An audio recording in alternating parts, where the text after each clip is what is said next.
voy a permitir introducir a cada uno de ellos. Susana Joma, periodista del área social, trabajó en el diario de hoy en la sección servicios, encargada de dar seguimiento a temas de educación, tecnología en la ciencia y salud. Ha realizado reportajes sobre el estado de la educación en El Salvador, avances y retrocesos. Actualmente se encuentra trabajando en Disruptiva, donde también escribe sobre la actualidad de la educación y la salud en el país. Un aplauso, por favor, para Susana. Tenemos también a Loida Adelar, periodista del área social, trabajó en la sección salud de la prensa gráfica y en distintos medios de comunicación. Ha realizado reportajes sobre desigualdad en las condiciones de salud y educativas en el país. Actualmente forma parte de la redacción de la revista Factum. Ha publicado investigaciones de corrupción, derechos humanos y también en el área deportiva. Es catedrática universitaria y becaria de Diario AS de España, Fundación Gabo, International Women's Media Foundation, Internews y de los ciclos de actualización para periodistas. Bienvenida, Loida. Gracias, un gusto. Buen día. Y por último, y no menos importante, tenemos a Javier Ramón, fue periodista y editor en el diario de hoy. Platicábamos tras bambalinas con una jornada laboral de más de 10 años de experiencia en el diario de hoy, también participando en este suplemento tan extrañado, Javier, que fue Vértice, ¿verdad? Una época muy interesante en el diario de hoy, periodismo investigativo, y también en el área de servicios. A la fecha es periodista y editor del contenido en el medio digital Voz Pública. Gracias, Javier, bienvenido.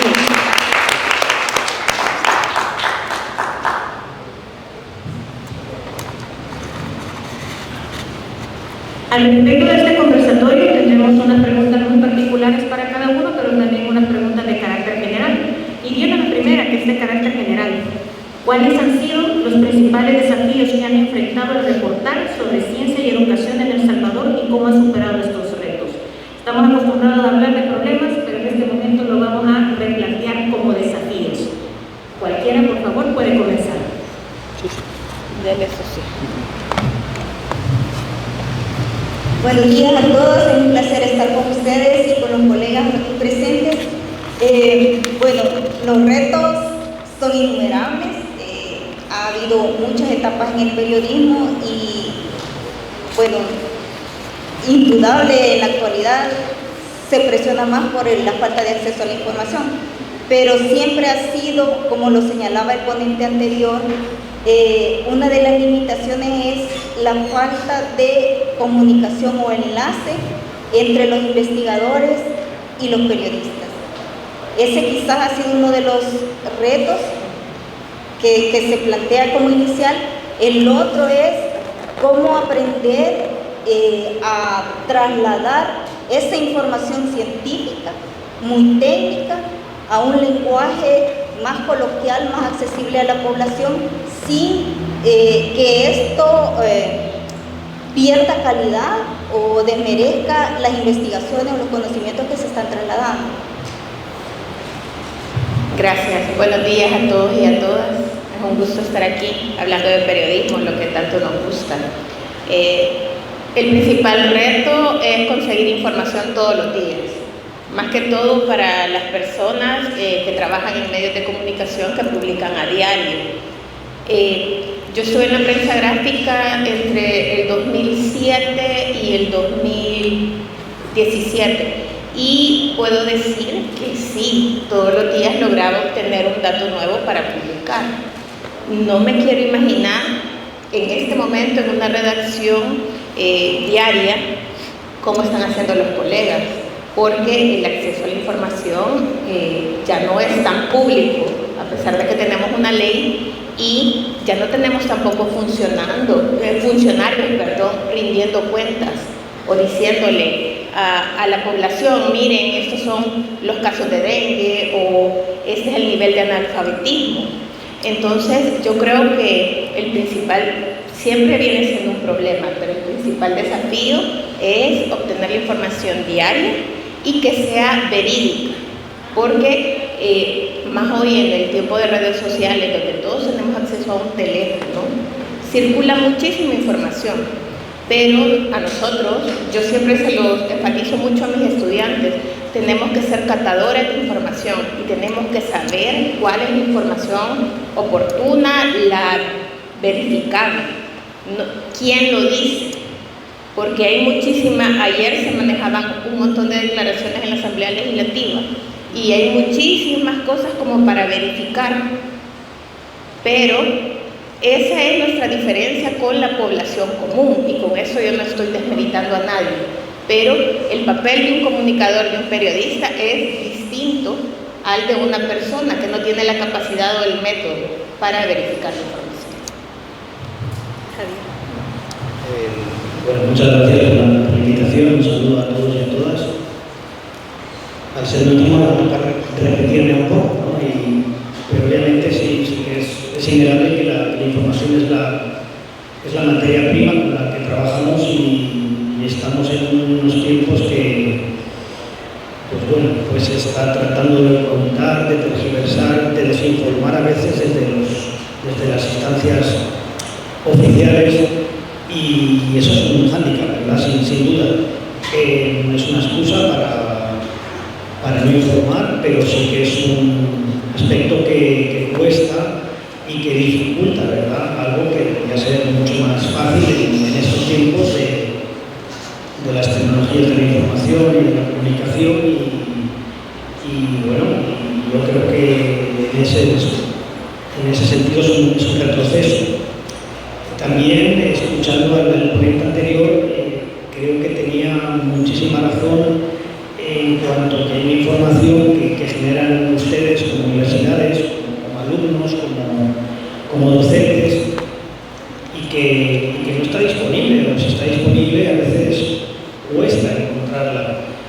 Y no sé, al menos en voz pública que tratamos de hacer un poco la verificación de información, el fact-checking, la verificación de datos y todo eso, les cuento un breve ejemplo. Hace un mes tratamos de verificar una información de hace 20 años algunos de ustedes se acordarán de la epidemia del año 2000 de dengue, aprovechando que ahora estamos en otra, aunque no esté declarada como tal, y bueno, si uno echa para atrás, prácticamente no hay información de ese momento, ¿no? Y alguien dijo que en aquel entonces la alerta roja se declaró con 30 muertos en septiembre. Yo que la cubrí sabía que era falso, que no era cierto, que se declaró mucho antes, aunque sí que es cierto hubo esa cantidad de fallecidos, pero casi no hay información.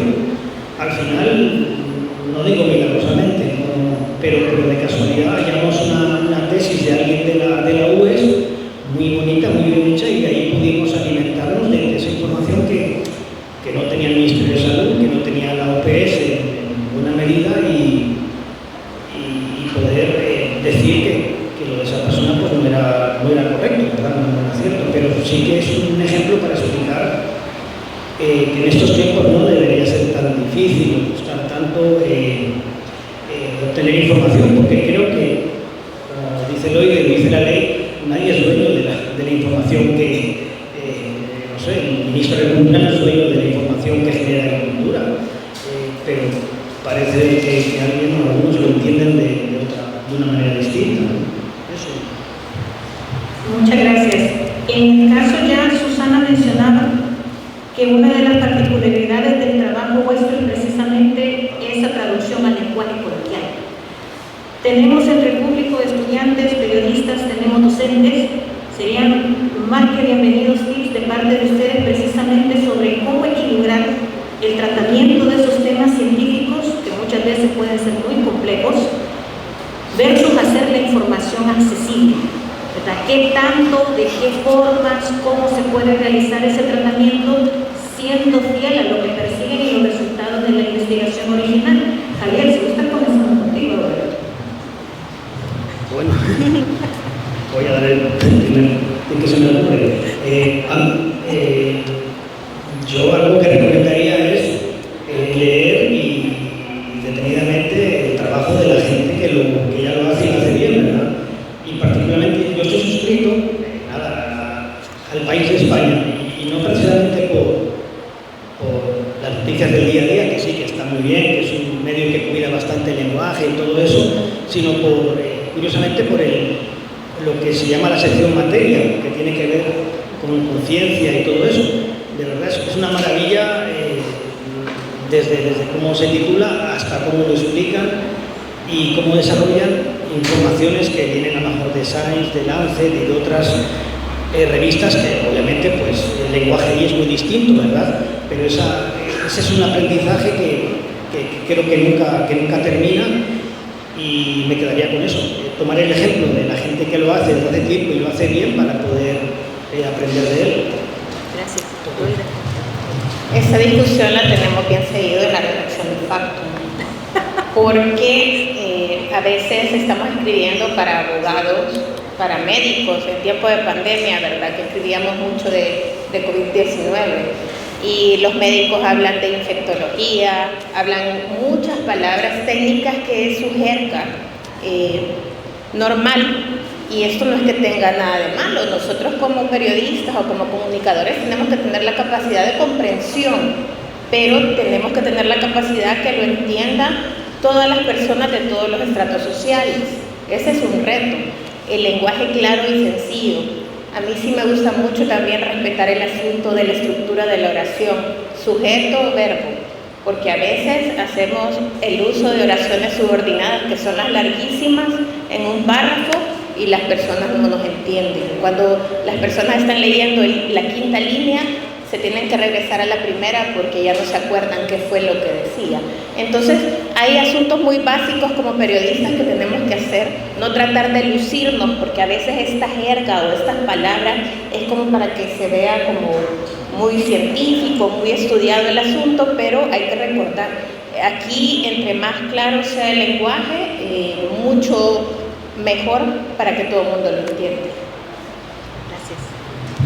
En mi caso, agregar a lo que ya refirió Javier y Loida, que es leer y también trasladar eso en lenguaje sencillo y la estructura también más fácil, más dinámica, es el tema de la verificación y el de la consulta, es decir, verificar. Uno escucha durante la entrevista que uno está desarrollando, uno tiene que ir poniendo también atención qué término puede representar un reto para uno como periodista y como para el lector, en el sentido de comprenderlo y en el sentido de explicárselo.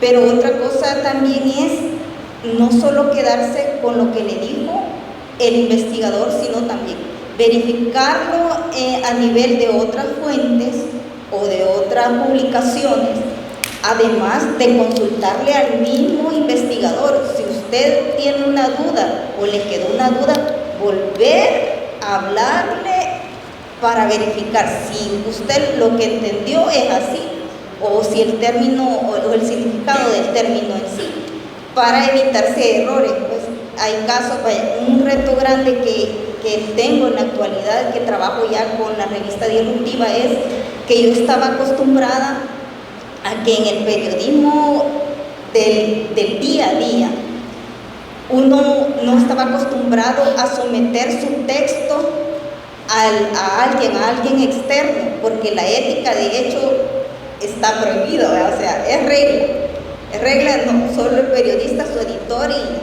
pero en el tema del periodismo científico sí es valedero hacer eso con el investigador, bueno, a mi criterio, porque así también se evita uno caer en algunos errores, acordándonos o recordando, teniendo en cuenta que es una publicación que no solo van a ver la población, sino que también otras personas de ciencia, que hacen ciencia.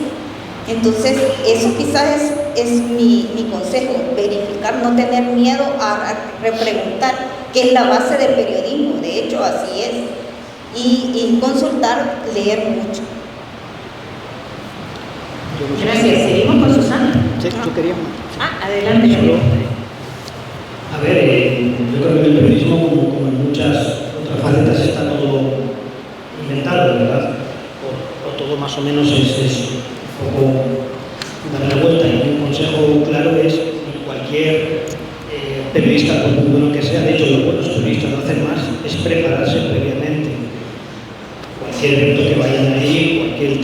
más si es científico, más si es nuevo, sobre lo que sea, ¿verdad? Entonces, esa preparación previa, desde varias fuentes, y ahora hay muchísimas fuentes como informarse, ayuda mucho a que luego la entrevista pueda ser más amena, pueda discurrir mejor y pueda encauzarse también por de la forma que uno quiere, ¿no? Sobre todo cuando son temas que imagino que te pasará a ti, eso sí que algunos son completamente nuevos, ¿verdad? Y que tienes que tal investigación de aquí o de lo que sea, y tan variadas, ¿no?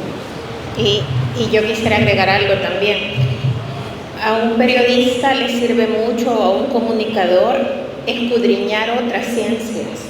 Por ejemplo, hacerse aliado de abogados para conocer de cerca la interpretación de las leyes, aliarse a biólogos cuando uno tiene un tema de ciencia que no estamos obligados a saber todo, pero sí estamos obligados a comprenderlo, a que alguien, un experto, nos lo explique. Y eso pasa que a veces en el periodismo hay un asunto de ego, de soberbia. Esto que mencionaba Susana es como por cuidar la información o la primicia.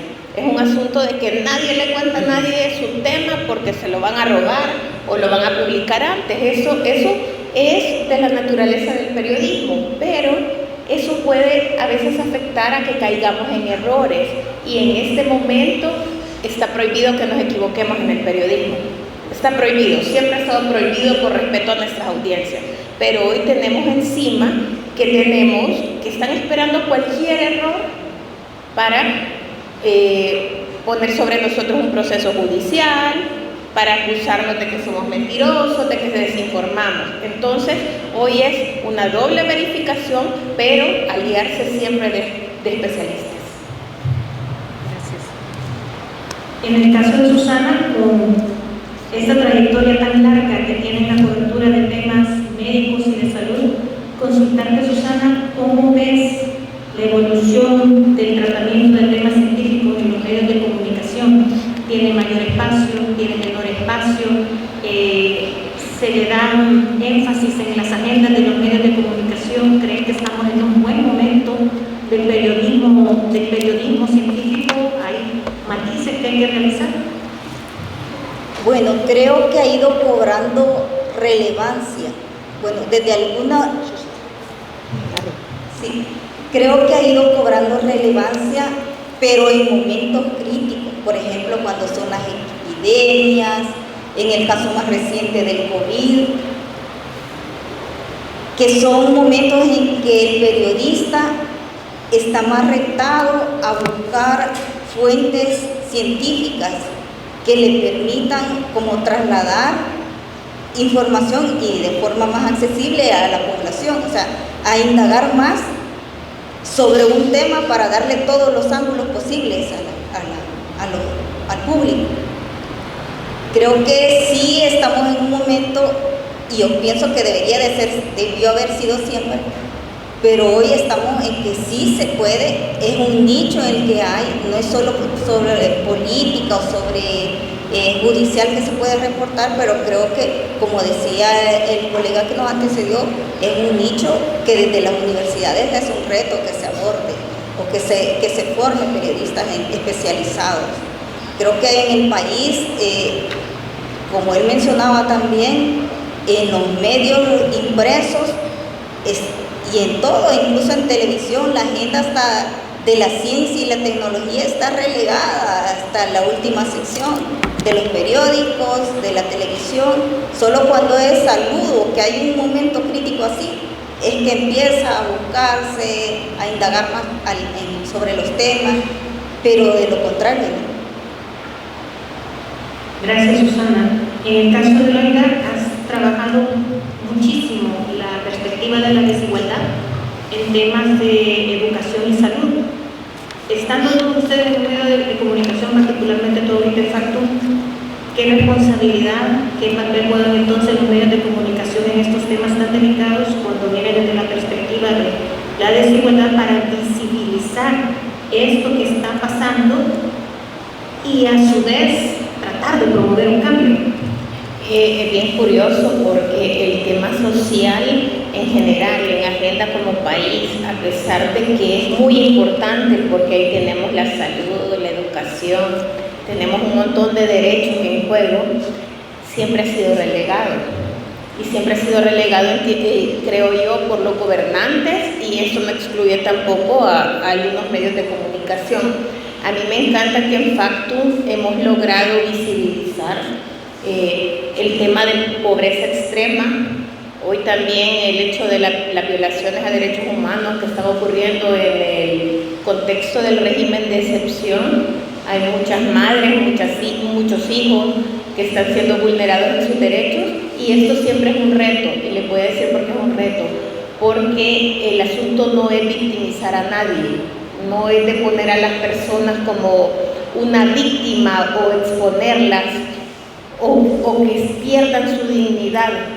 Y este es un asunto bien delicado porque muchas historias conmueven y hay muchas cosas de las que nosotros reporteamos pero no las publicamos.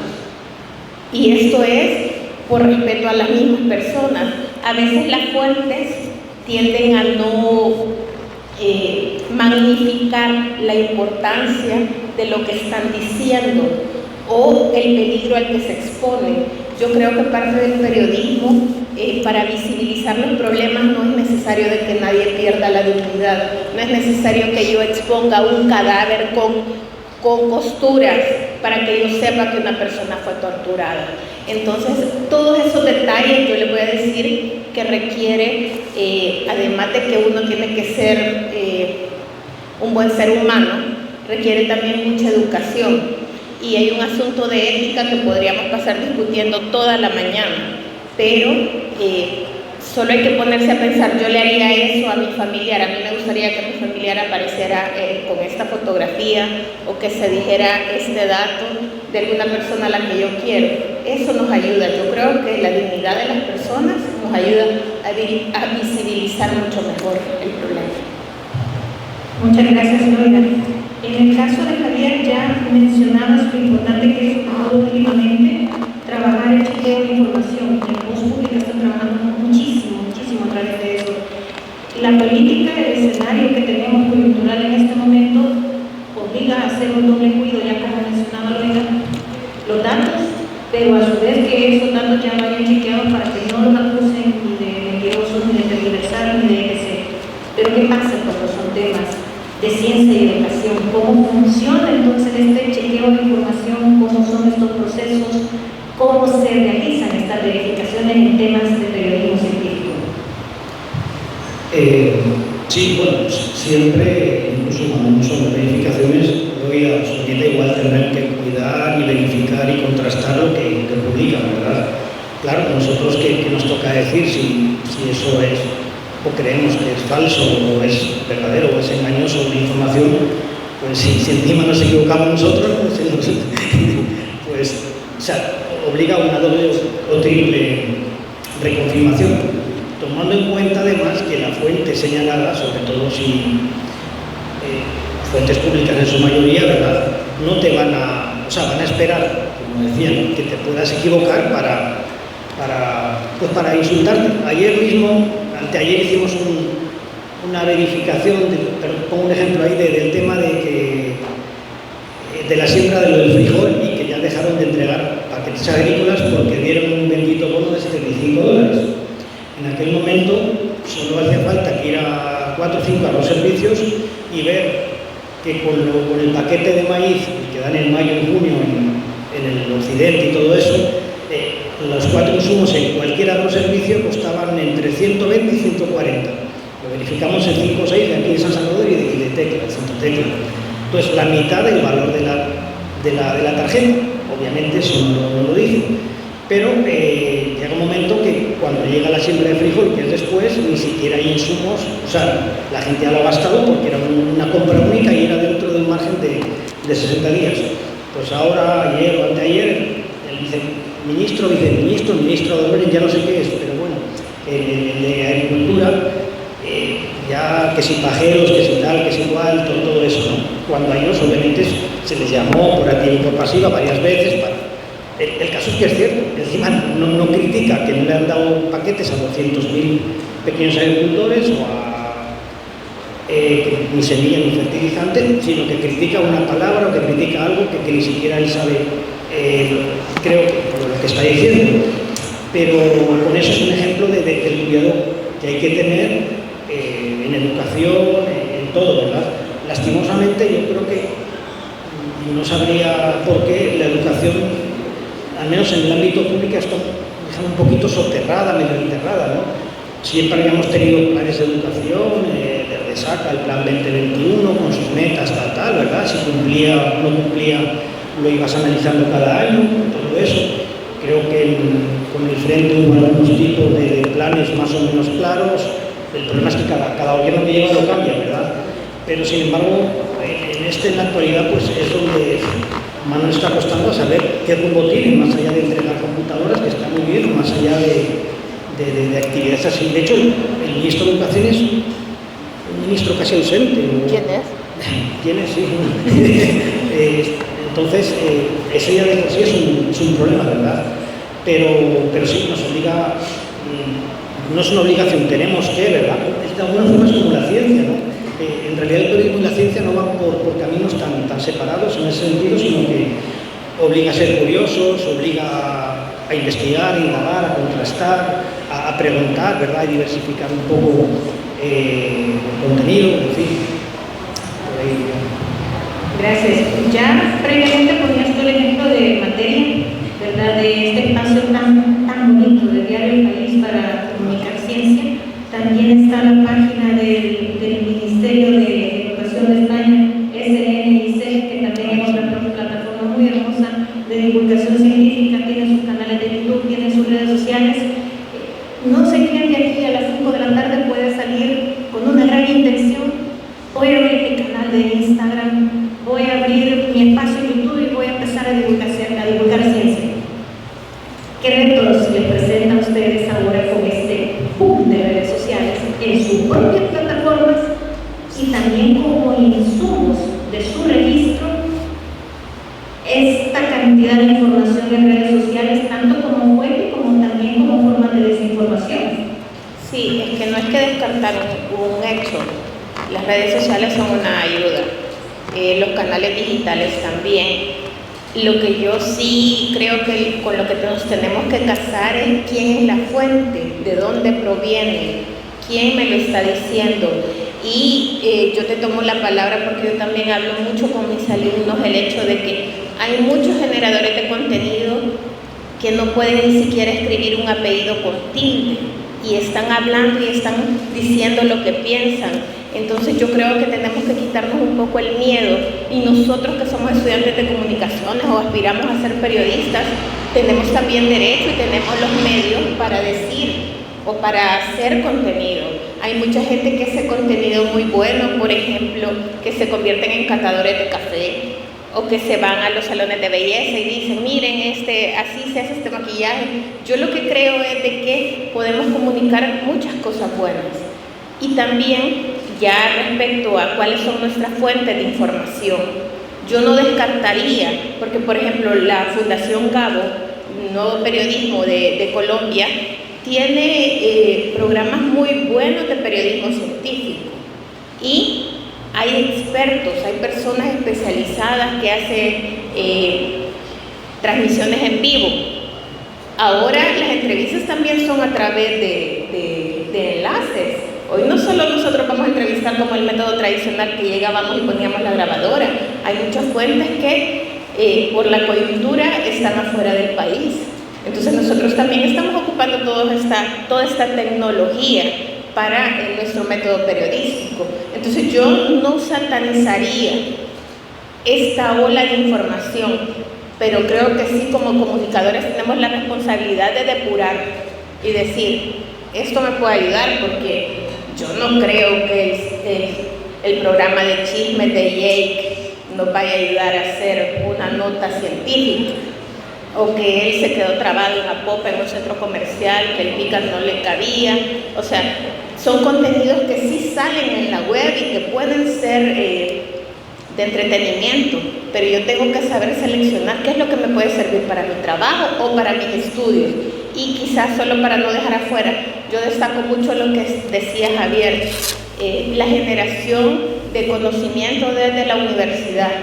Cuando ustedes elijan que les toque hacer su tesis o un trabajo que va a quedar guardado en la biblioteca de la universidad, piensen que las futuras generaciones van a tomar eso de referencia y la responsabilidad que tienen que todos los datos sean verdaderos.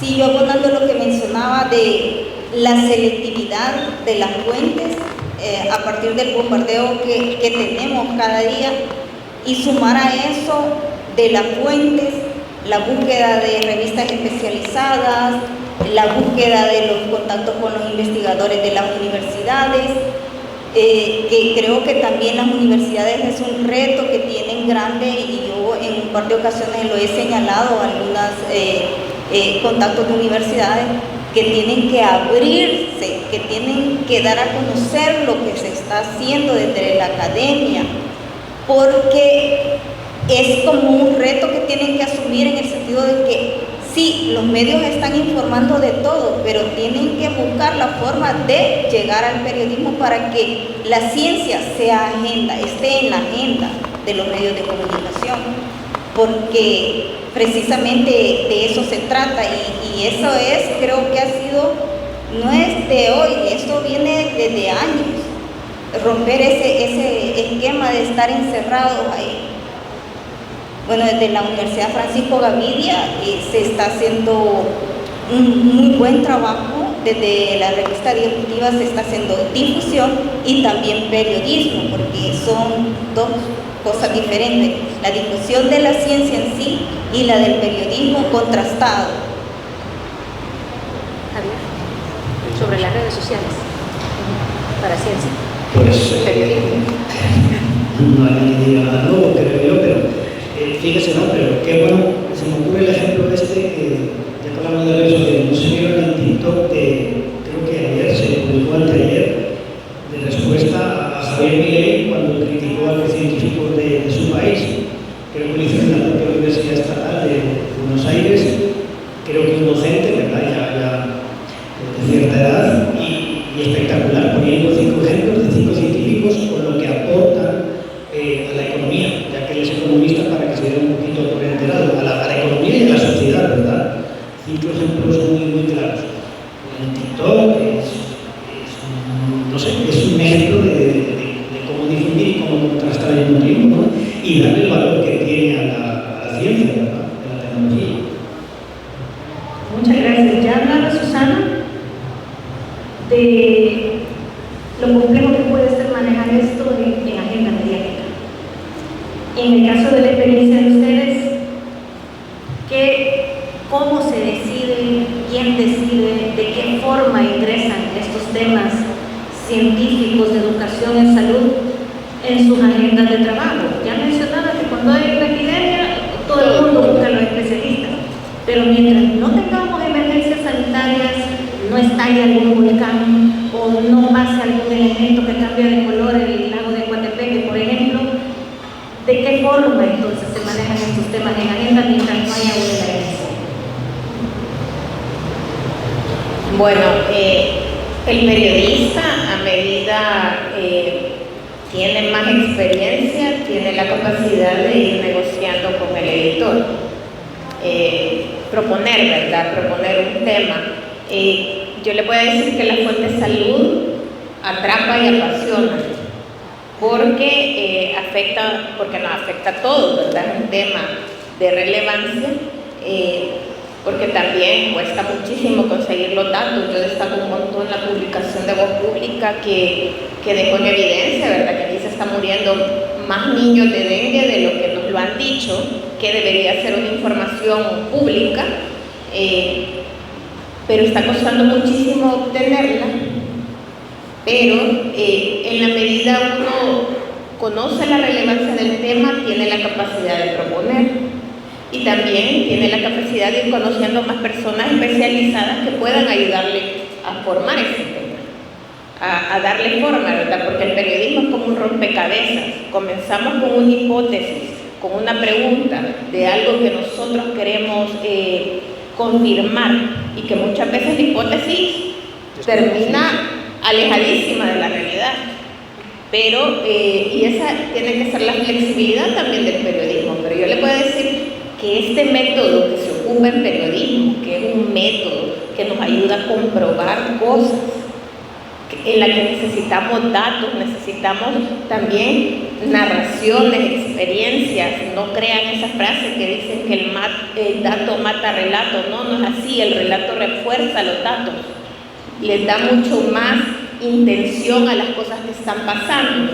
Entonces, para no salirme de la pregunta, el periodista tiene mucho que ver en que los temas estén en agenda. Yo he conocido muchos colegas en medios tradicionales que en este momento están luchando literalmente para que sus temas sean publicados.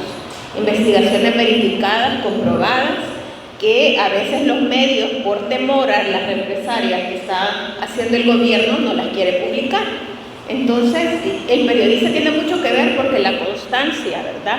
Entre más va aplicando ahí la gota de agua a la piedra, eso hace que salga a luz.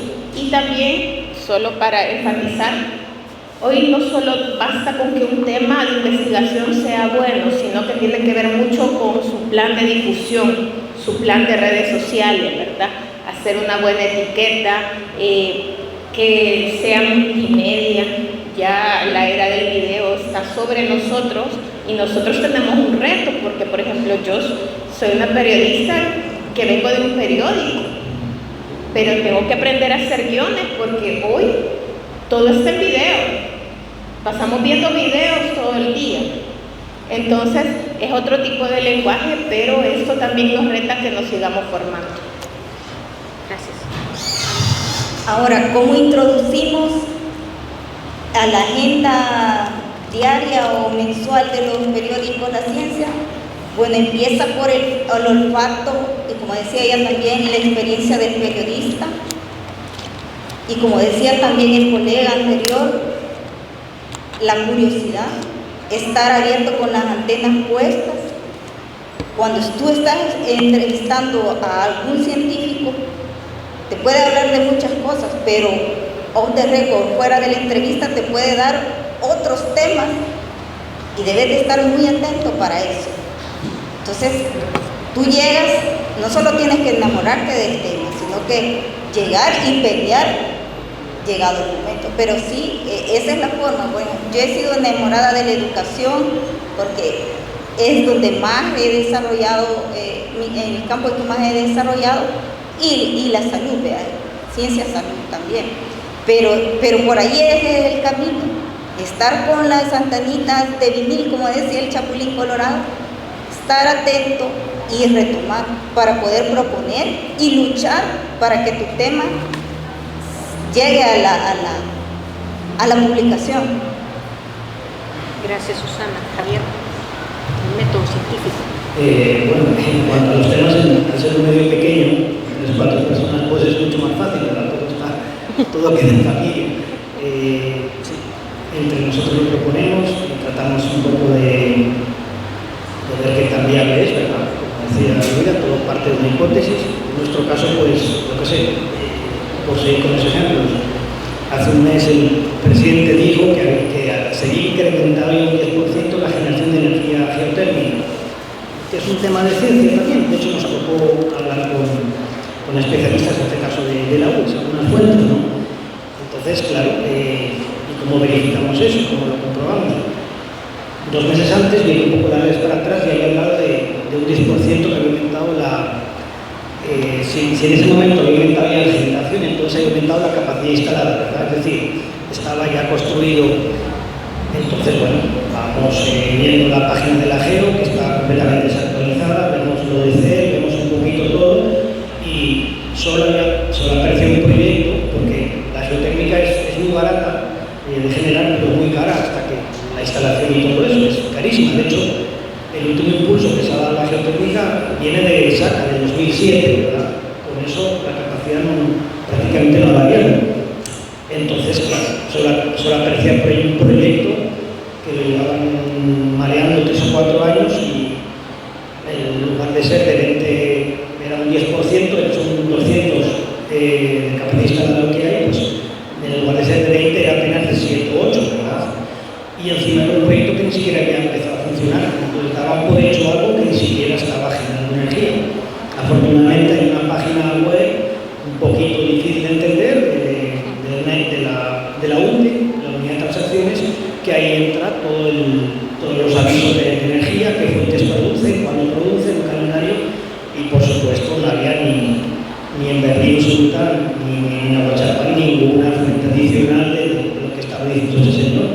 Pero hubo que verificar con un par de docentes de la UTE, supongo que eso para al final llegar a la conclusión de que la única fuente que estaba en marcha nueva no estaba todavía operando y ni siquiera era de esa capacidad que estaba diciendo este señor. Lo que quiero decir con eso es que creo que trabajamos más a menudo este periodismo a veces científico, de ciencia, quizás de lo que nos damos cuenta, ¿verdad? A veces ni lo vemos como tal. Lo mismo en el sentido contrario, para que no nos engañen solo de ir por un lado. Hace una semana o dos salió una publicación de que El Salvador tenía el peor sistema hospitalario de 110 de un estudio de Estados Unidos, y siempre hay que desconfiar cuando dices que eres el mejor o que eres el peor, ¿verdad? Yo creo que ni estamos tan mal ni estamos a veces mucho menos tan bien en algunas cosas. Entonces, claro, cuando uno ve el estudio, ve el detalle, tal que cual, se da cuenta, y le consultamos a Oscar Picardo para salir del centro, nos damos cuenta que no ponía ni metodología, ni fuentes consultadas, absolutamente nada. Y era un estudio bastante, bueno, era publicado hasta Infobae en Perú, aquí el Colatino fue la portada, ¿no? Entonces dices, bueno, sin esas credenciales, ¿qué tanta credibilidad puede tener un estudio de esa naturaleza? Al menos lo dejamos en suspenso de cara de la forma de decir que esto sea tan verdadero, o sea, que seamos el último. De igual manera, seguramente si dijera que tenemos el mejor sistema de salud, también habría que hacer ahí más preguntas, ¿verdad? Y ni siquiera sabíamos utilizar esas 4 variables que ni siquiera tenían que ver directamente con las que propone la OMS a la hora de comparar sistemas de salud y todo eso, porque yo creo que eso, que hacemos más periodismo de esta naturaleza de lo que creemos, y yo ahora mismo, hasta que escuché el ponente anterior, no me daba cuenta, ¿vale? Y de alguna forma también estamos trabajando de esa manera, ¿no? De algo similar. Ya mencionaba Loida que le está tocando aprender a hacer guiones. Y en el caso del periodismo científico, reportar sobre ciencia, ¿cuáles son las habilidades, vacíos formativos que habría que abordar para que las nuevas generaciones, las actuales generaciones también, puedan reforzar sus capacidades para reportar de forma propia estos temas, que vayan con competencias fortalecidas quien quiera ejercer periodismo científico?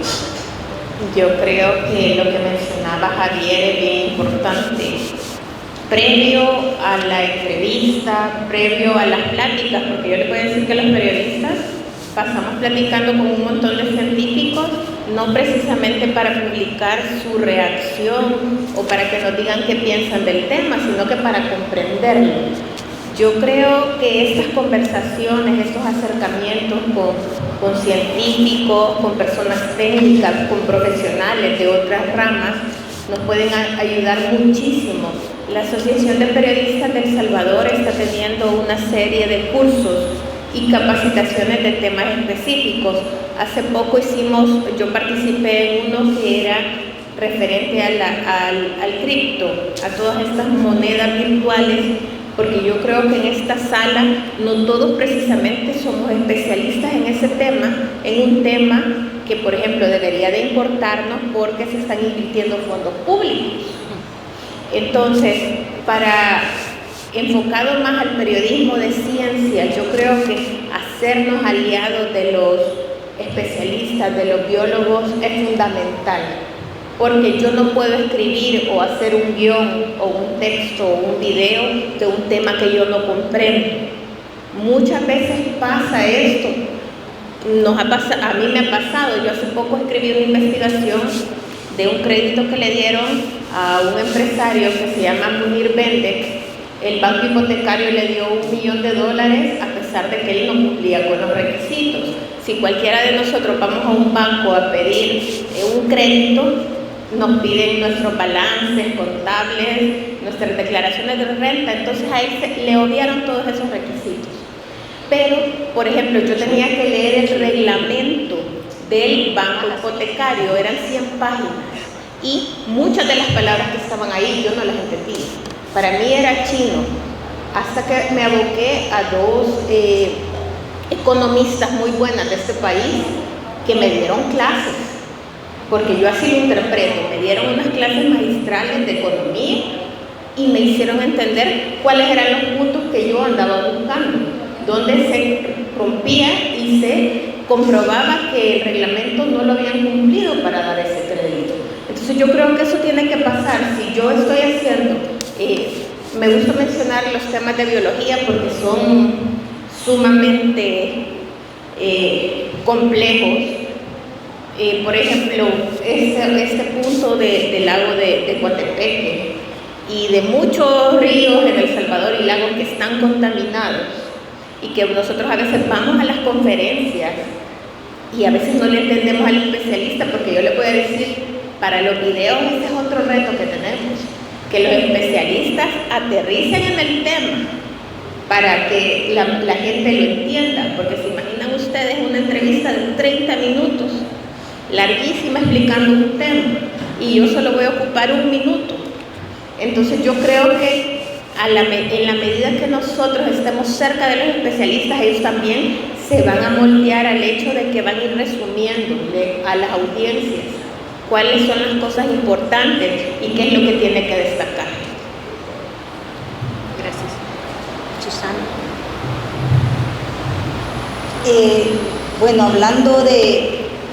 siguiendo en sintonía con lo que mencionaba Loida, realmente la capacitación es clave, no solo que sacamos la licenciatura, sino que también abrirnos a otras oportunidades que se dan. Ya mencionaba Loida la APES, pero también hay otras organizaciones de periodistas que están en esa sintonía de dar cursos. Hay cursos que incluso quedan grabados y tú o cualquiera tienen la posibilidad de verlos. Con motivo de la participación en este evento, estaba yo haciendo una revisión y encontré algunos muy interesantes donde precisamente le da consejos, orientaciones y hace la diferenciación entre lo que es divulgar ciencia y lo que es el periodismo científico.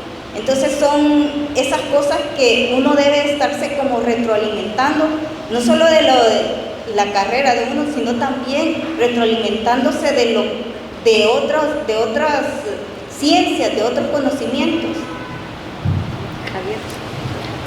Pues sí, yo solo le diría que en el caso de las universidades, que es donde estamos, y de la formación, que no sé, al menos estudiaba hace muchos años, prácticamente era un espacio, bueno, ingeniería al otro lado de la calle, periodismo, ciencias, y yo creo que sería bueno, creo que desde el principio que no hubiera esas paredes o esa separación entre unas carreras y otras, ¿no? Sobre todo algunas que en tu profesión, economía, lo han mencionado, ¿verdad? Derecho, eso te va a ir tocando según las áreas que cubras, ¿no? Salud, ingeniería, estamos viendo este chico.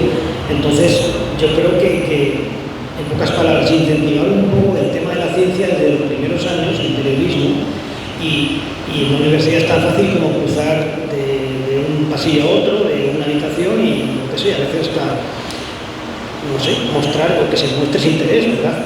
Porque luego ya uno ya formado, creo que las cosas se cuestan un poquito más, ¿verdad? Vas casi por obligación, tengo que saber el tema de los químicos que están contaminando este río porque hay conferencia, pero eso creo que se puede un poquito ir también aprendiendo, o que sea conocimiento general un poco antes, ¿no?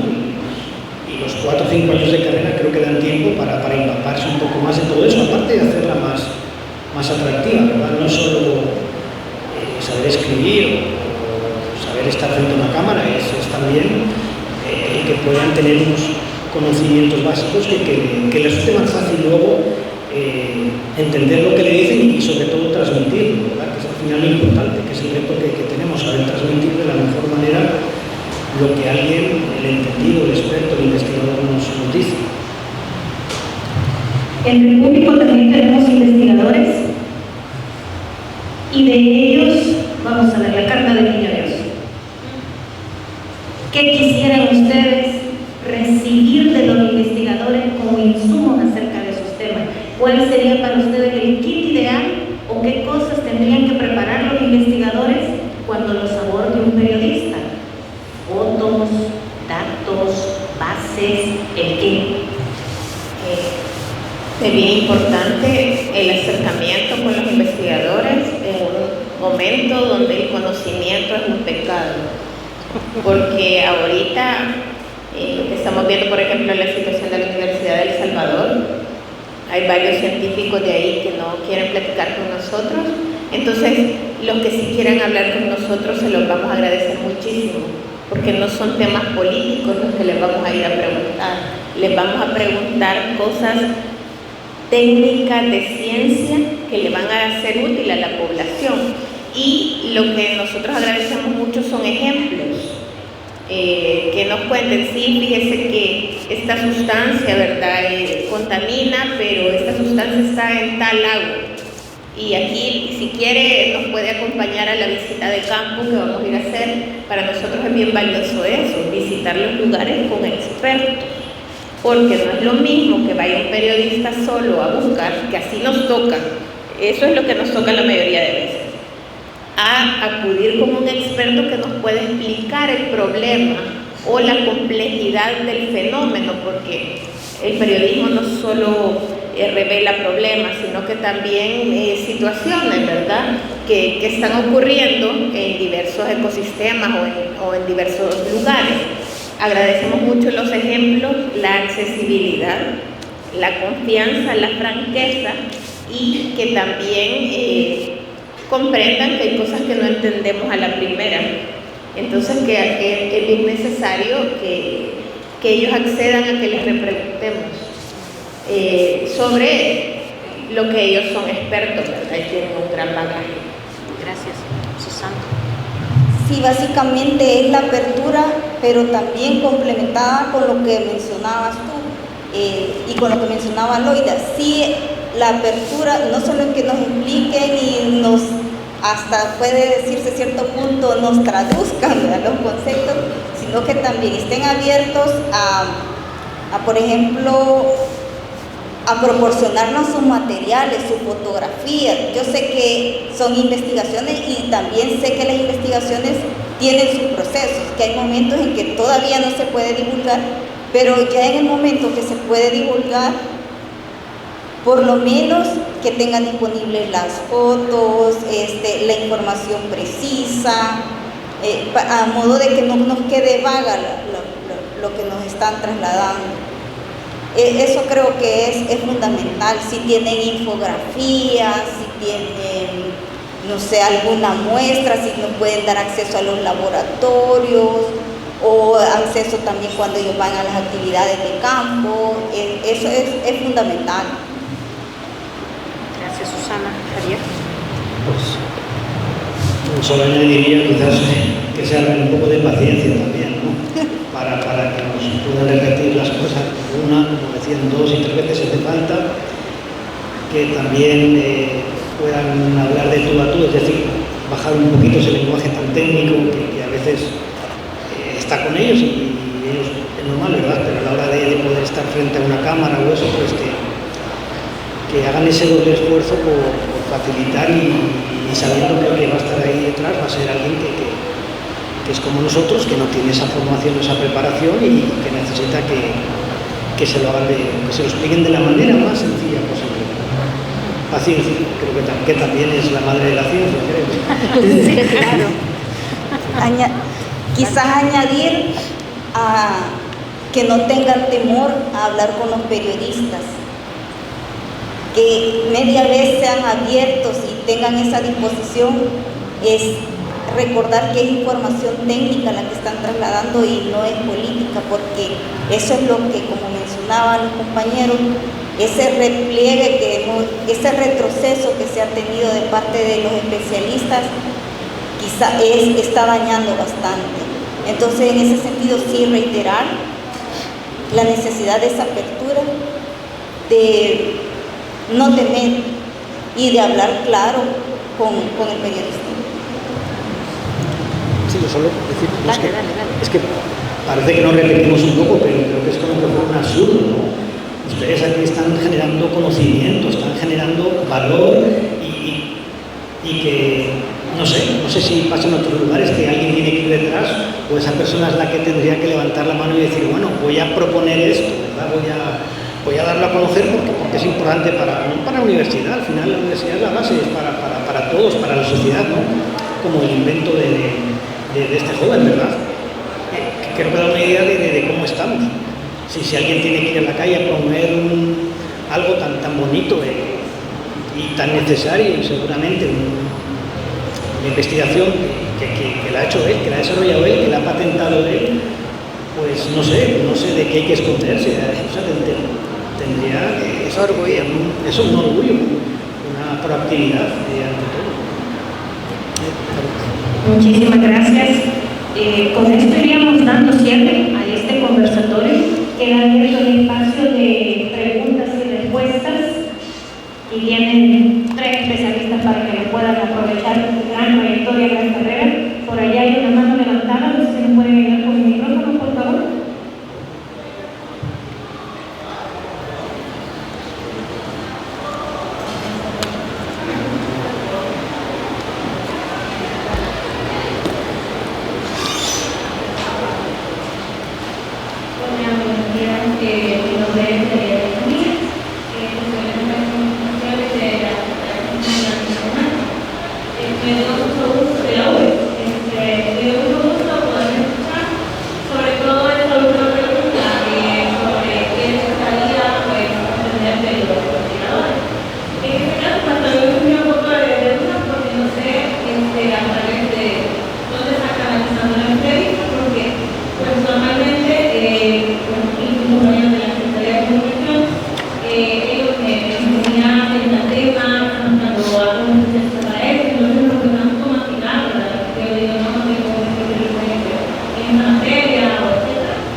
Entonces,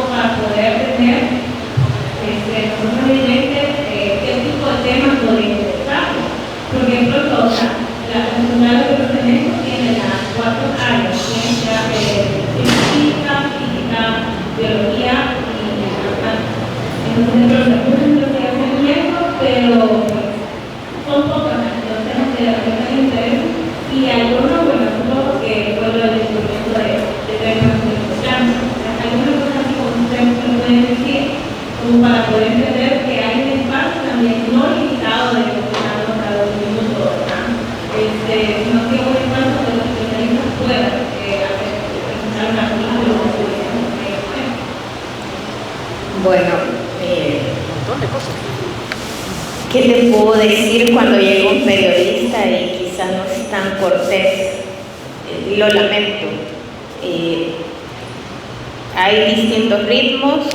Yo trabajo en una revista de investigación y me puedo dar el lujo de tener como más tiempo para tener primero una plática previa. Lo ideal es de que prepares a la fuente, ¿verdad?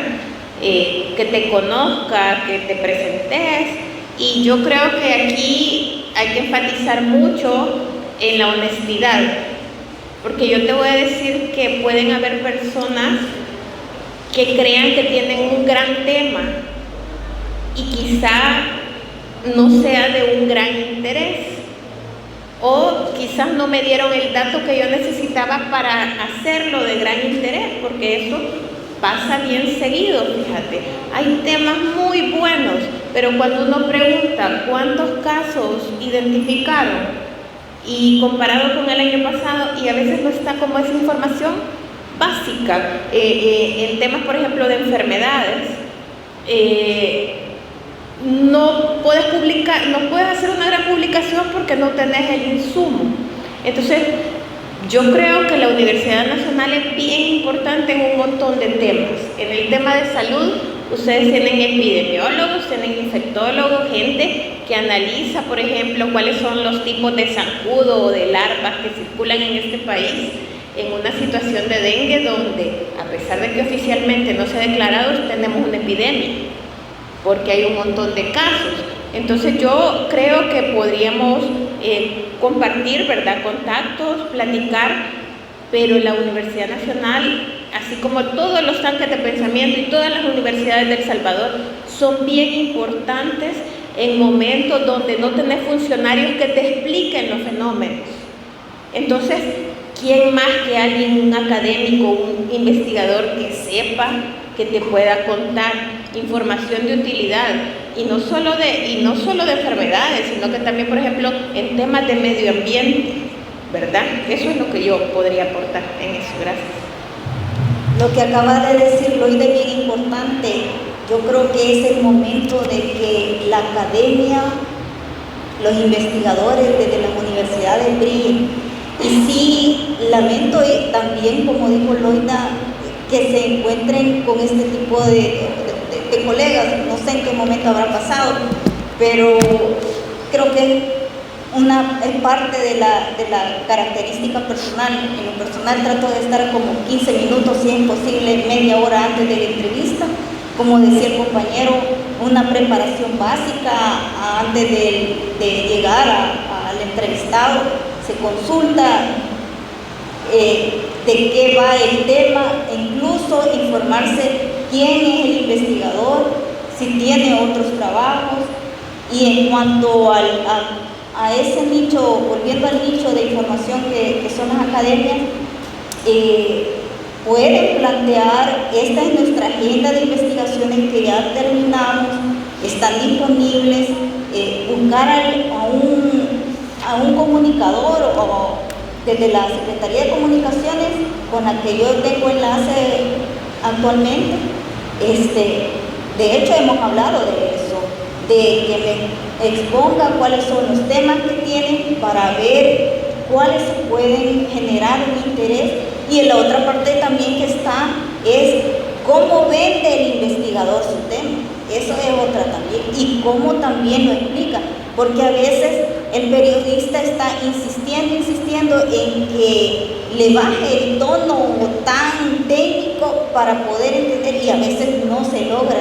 Entonces eso también a la hora de ya presentar o trabajar se hace más complicado para el periodista.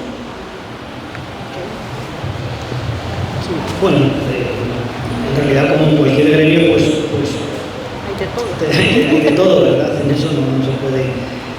Y yo creo que, no sé si es una culpa o no, pero hace un par de meses o un mes o por ahí, sí que estuvimos, un compañero mío estuvo hablando con un entomólogo, que creo que no habrá muchos en la U, y por el tema de las fumigaciones desde el helicóptero y todo eso, a ver qué estudios había que pudieran un poquito sustentar la eficacia de este tipo y los contras que pudiera generar. Y por A o B razón se nos pasó un poco el tiempo, la entrevista fue larga y no sé, y al final lo que publicamos creo que fue unos artes, algo sobre el mosquito, curiosidades del mosquito, un poco para generar interés, ¿verdad? Pero claro, uno puede pensar, me han tenido aquí una hora y han salido al final 100 palabras, como que se puede sentir un poco... Pero a veces eso, no sé, en mi caso, una vez también va por conocer más, ¿verdad? Y luego, después de lo que conoce, pues se queda con una pequeña parte o al final, como dicen, no encaja con lo que estamos buscando o no logramos ver si realmente, porque aquí tampoco había estudios en ese sentido, ¿verdad? Que pudieran medir la eficiencia de la fumigación aérea, como hacían estos helicópteros y eso, ¿verdad? Entonces, pero sí que es cierto que pasa y quizás hay que pedir también un poco de comprensión en ese sentido. ¿Alguna pregunta adicional? ¿Tenemos preguntas por este lado? Hola, buenos días. Mi nombre es Juan Carlos Mejía, yo soy Dirección de Difusión y Comunicación de la UCA. Esta unidad me gustaría señalar de que es una unidad nueva y uno de los esfuerzos que se está realizando en la universidad, porque para que las investigaciones lleguen también a los públicos, entre ellos, los medios de comunicación. Bueno, nosotros hemos estado entablando relaciones con distintos medios y hacemos mucho el tema de la gestión, de declaraciones, entrevistas, lo que sea. Lo que yo sí considero es que aquí, aparte del esfuerzo de las universidades por hacer que la información llegue a todo el público y eliminar la burocracia, como lo decía en la ponencia anterior, también es una cuestión cultural de los medios de comunicación y del tema de la agenda del día, ¿verdad? Muchas veces, como periodista, yo que he estado en el lado del periodismo, no queda tiempo como para planificar un tema y de repente en la mañana lo primero que hay que hacer es la asignación y tiene solamente casi 4 o 5 horas para armar el tema, ¿verdad? Consultar fuentes y a veces no da tiempo, pero muchas veces cuando se acercan a la universidad, por ejemplo, a solicitar información, declaraciones de algún académico o académica, casi que por defecto no les preguntan, pero ¿cuál es el enfoque? ¿Qué es lo que quiere saber? Muchas veces cuando ya se les hace esa pregunta de filtro como para saber con quién se va a canalizar, casi siempre ya dejan de responder o simplemente ya pierden el interés porque considera desde el punto de vista del periodismo que uno le quiere básicamente quizás configurar cómo va a ser la entrevista o qué sé yo, o definir el tema, cuál va a ser el grupo que va a tener el tema en ese caso. Entonces es una cuestión cultural que se debe ir eliminando, que al final esto no es periodismo coyuntural, sino que es un periodismo científico especializado y al final el investigador o la investigadora está especializada en distintos temas. Y si un periodista quiere hablar, pues el investigador o la investigadora tiene derecho a saber sobre qué se va a contar para de esa forma preparar su material. Porque al final no puede ir solamente a una entrevista sin saber sobre qué le van a preguntar, porque al final eso lo puede dejar en evidencia porque probablemente las preguntas no son del campo en que sea especializado. Entonces creo que es una cuestión en la que ambas partes deben trabajar mucho para que se pueda lograr esa, digamos, esa integración entre academia y periodismo. La verdad que uno de los cosas que me gusta, por ejemplo, es el de difusiva, que creo que están trabajando los temas así como que los tiempitos se toman, digamos, llevan ese método. Al final el periodismo diario es bueno y es necesario, pero creo que esa es una de las cosas que hay que fortalecer, porque muchas veces por la agenda no se Sí, de acuerdo. Sí, honestidad. Gracias. Y lo tomamos aquí, lo apuntamos. Había una última, va a ser la última pregunta, cada vez que Gabriel está alzando la mano en este momento, porque ya no nos queda más espacio en la agenda ahorita.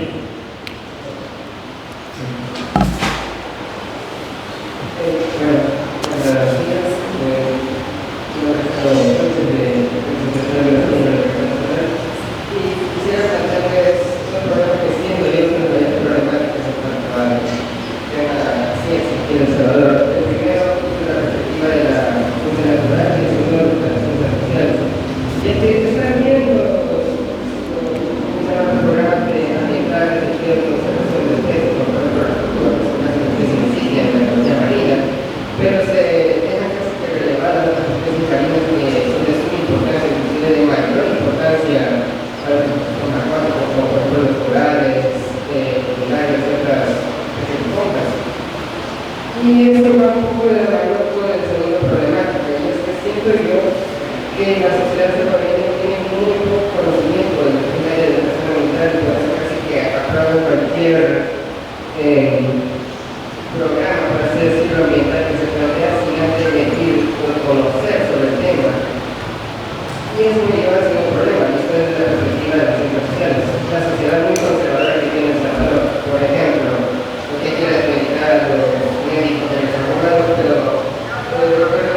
pero se destaca que se deben de dar otras carreras de suma importancia, como son las científicas, que además del valor cultural que tienen, también tienen un importante valor social. ¿Qué opinan? ¿Cuál es su punto de vista frente a estos dos problemas? Sí, yo creo que sí, tenemos que profundizar en muchas otras ramas de la ciencia. Estoy totalmente de acuerdo, inclusive en el tema de medio ambiente falta muchísimo que hurgar a la fecha. No somos especialistas tampoco, por ejemplo, en estas áreas marinas, en la que Disruptiva está trabajando mucho, y yo sí creo que es obligación de los periodistas profundizar para abordar esos dos temas que tenés identificados y que me parece que sí, tenés razón. Bueno, sí, creo que ese sigue siendo uno de los retos, más allá de informar, es formar y motivar a la población y a las nuevas generaciones a través de nuestras publicaciones a que busquen esos otros caminos, a que piensen que además de estudiar abogacía hay otras carreras alternativas, aunque vale aclarar también que ese es como un tema bastante amplio que se debe de trabajar desde la agenda de país, desde qué estudiante queremos formar, qué ciudadano quiere tener El Salvador, que es básicamente la deuda que se tiene, no se ha definido el perfil. Y por eso es que tenemos una sobrecarga de cierta población de profesionales y la falta o ausencia de científicos, de biólogos, de matemáticos, de físicos, y eso es realmente quizás uno de los problemas más grandes que tiene el país. En cuanto a divulgar, por parte de los periodistas y por parte de los científicos, sigue siendo, creo yo, una de las situaciones más determinantes, y vuelvo a reiterar, un reto que se debe asumir. No voy a añadir mucho más, ¿no? Sí, también es cierto que el periodismo está en un momento de cambio, no es un momento para nada fácil, ¿verdad? No es fácil aquí, no es fácil en otros lugares, ¿verdad? Y yo recuerdo que en el diario de hoy prácticamente hay una persona que, no digo que era solo medio ambiente, pero que tenía una libertad para ver temas específicos. Una persona para salud, imagínense una persona quizás para el tema de obras públicas, ¿no? Y se podían trabajar esos temas, y se trabajaban quizás más que ahora, seguramente, habiendo las tecnologías que hay y todo eso, ¿verdad? Desde luego que es un primer paso también que, por nuestro lado, presta mayor atención, y por el lado de la academia que levante la mano y diga, esto tenemos, ¿verdad? Y en lugar de, a lo mejor, de esconderse o de no dar ese paso, ¿no? Que también ayuda, ¿no? En ese sentido. Y ya como reflexión final, muy importante lo que aporta Javier, las universidades